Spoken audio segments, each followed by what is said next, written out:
So lately, there have been a lot of articles and videos talking about a DM crisis in Dungeons and Dragons and DM burnout. And a lot of this is coming from newer players and newer potential DMs or people that are being scared off by it in 5th edition D&D and kind of the effect, the knock-on effect it has in general in TTRPGs. Hello all, I am Game Master Matt and welcome back to the channel.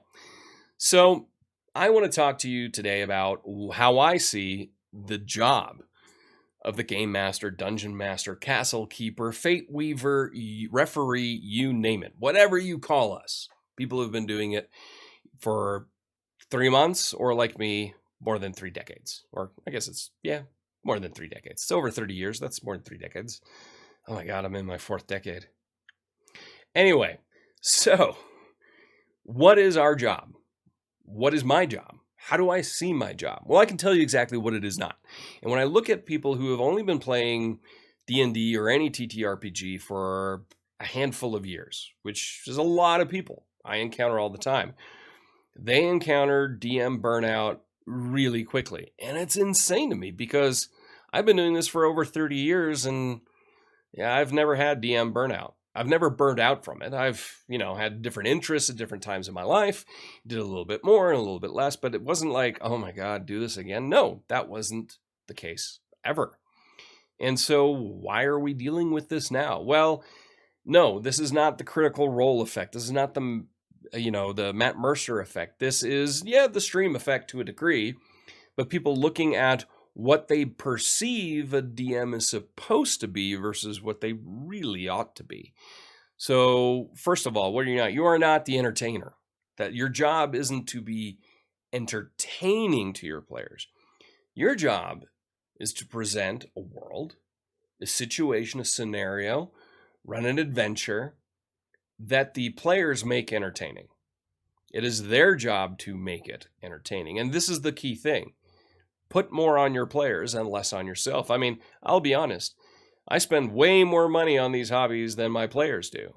But that's okay, because I want to give them a fun experience.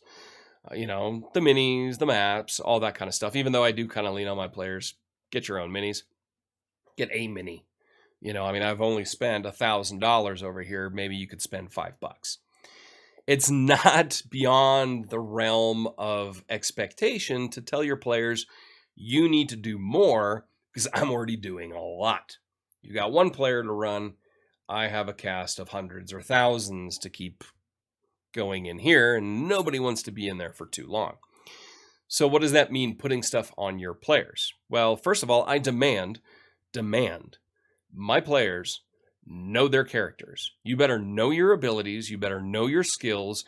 If you're going to cast spells, you better know the spell. And not look at me go, I'm going to cast this.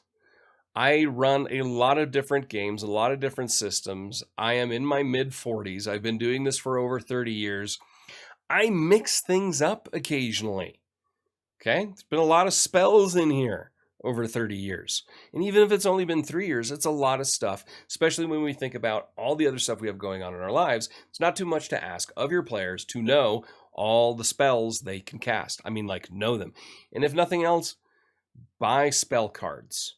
It's not that much money. It helps you, it supports you, and it makes you a better player. So maybe invest in that. And I have players that do that. I also have those players who sit there scrolling through D&D Beyond or whatever app it is, looking up the spell they've just decided to cast. No, I skip you and move on because we don't have time for that. Be prepared when you come to the game. Understand the math and mechanics of the game. Now, if you're new to a game, we're all going to take time. It's all going to take a while. But after, a good number of sessions, and I'm even looking at people who've been playing games like 5th edition Dungeons and Dragons or 3rd edition Dungeons and Dragons, Pathfinder 1 and 2 for years, and still basic to hit math and damage math escapes them every single time. And it can't be on me or on you, the person running the game, to figure that out for them every single time. And it's okay to tell your player, I need you to do that. I need you to focus. You don't need to do voices. I do voices occasionally because it's fun, but that's not a prerequisite to having a good time. When I was a teenager and we were running games, we didn't do voices, we just played. And we had a blast. Some of the most memorable times of my life. So you don't have to be an actor, a voice actor, a super entertainer. You don't also have to be the cook on top of things. Have other people bring the food. You're already doing all the work. Somebody else can bring the pizza and a soda. It's totally cool. It's no problem to do that. One example that I have from a player of mine who stopped being a DM, and I couldn't believe when he told me this. And maybe this happened to you, and if so, down in the comments, some of your bad DM experiences with players that are frankly lazy. He had players turn to him when they advanced to another level, give him their character sheets and go, "You level up our characters now." What? No, that is not your job. That is the moment you hand the character sheet back and say, "This isn't going to work." And that is ultimately what he did, but I couldn't believe that happened because in 30 plus years of doing this, that's never happened to me.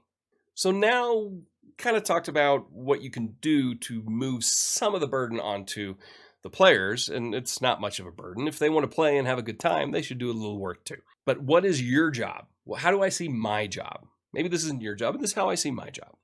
I create a framework. Now, either a world of my own creation or running a pre-written, published world. Greyhawk, Davokar, Glorantha, you name it.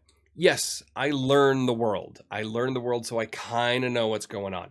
I don't have to be a super scholar of the lore, but enough in the exact location where we're going to be playing. And sometimes you don't have to come up with a 20 levels, plus heroic super adventure. Maybe you just come up with one adventure and see what branches off from that during play. Let it be organic. It's okay to run a little bit sandboxy, non-linear, and see what storylines develop and build off of there. You create the framework for your players to create the stories, for your players to also create the entertainment. And yes, you need to set the theme and the mood. I set that also with music, which is fine. Some people have awesome terrain that they create. That is awesome, but that is not a prerequisite. You can do it all theater of the mind with just a pen, pencil, piece of paper, no music, call it a day. Yes, adding music, stuff like that is awesome. It adds tension. It adds thematic and cinematic energy to a combat sequence, but it's not required. But those are some of the little things you can do. It really doesn't cost much. It's not a ton of effort. It's you create the framework for the adventure. Now, you can also write an adventure, but maybe you don't write word for word. You don't publish out Night Below, famous campaign from 2nd edition AD&D, but instead you just have bullet points. That's how I run. I type out maybe a bunch of bullet points. These are some of the key beats. I write out the monsters or NPCs that they may have combats with, and that's about it. Draw some maps, steal some maps, put some maps down, have a little bit of terrain occasionally because that's something I invested in and decided to do, but you don't have to do that to have a good time. It's really just the framework. You also don't need to have a plot. If you don't have a plot, that's not a problem. I'm going to do a separate video at some point about exactly that. If you have no plot and why that's not a problem, just a few seeds out there. Use random encounters. Get a book like the Tome of Adventure Design or something like that, and it can really spark some interesting scenarios. There are a ton of random tables in most Game Master sections in role-playing game books with random tables for anything that you can use to generate ideas or scenarios on the fly, quickly, or with minimal prep. Sometimes taking the time to do long prep is amazing, but don't put all that pressure on yourself. Sometimes you don't have that kind of time, and you can put together a little bit of a framework. And again, back to it, yes, that is your job. The framework for the adventure.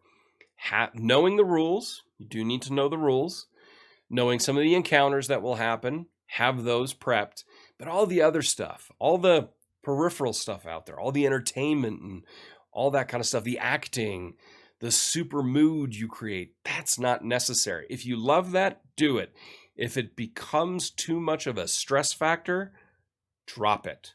Don't do it at all. So again, The DM's job is not to entertain the players. You're a group. They're not going to, if your players come to the table, sit there, look at you and go, entertain me, then that's not what this is about. This is playing a game collaboratively as a group. You are one of 4, 5, 6, 7, 8 players at a table. You should have fun. Your players should entertain you as much as you entertain them. Put some of the responsibility for at least knowing their characters definitely on your players, knowing the rules and engaging with it, and then set the framework, the tone, the pacing of the adventures, but also kind of see where it goes. Give yourself some white space to work into, and you don't have to write out everything. And that will already alleviate a lot of the pressure.